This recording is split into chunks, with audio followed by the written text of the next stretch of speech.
Just ఇంతకుముందు Russia Ukraine యుద్ధం చూశాను, ట్రంప్ మన మీద టారిఫ్ వేయడం చూశాను. బట్ కానీ అవి జరిగినప్పుడు ఏమీ ఎఫెక్ట్ అనిపించలేదు.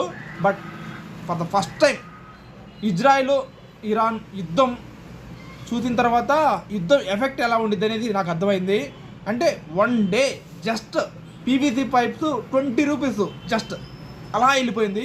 కొంతమంది షాప్లో అయితే వాళ్ళ స్టాక్ అమ్మడానికి అసలు ఇష్టపడాల, రేపు పెరిగిద్ది ఇంకా అప్పుడు అమ్ముకోవచ్చు అనేసి. అంటే యుద్ధం ఎఫెక్టు నేను ప్రాక్టికల్గా చూస్తున్నాను. బా సూపరు. న్యూస్లో కూడా చెప్తా ఉన్నారు గ్యాస్ వీటి వల్ల కంపెనీలు కొన్ని క్లోజ్ చేసుకున్నాయి అనేసి. ఇంకా గ్యాస్ రేట్లు అవన్నీ ఎలా ఉంటాయో, పెట్రోల్ రేట్లు కూడా బీభత్సంగా అవుతాయి అని అంటున్నారు. బట్ ఏమైద్దో చూడాలి. ఫస్ట్ టైము నేను యుద్ధం ఎఫెక్ట్ చూశాను, ప్రైజెస్లు అలా హైక్ అవ్వడం. చూద్దాం నెక్స్ట్ ఎలా ఉంటుందో.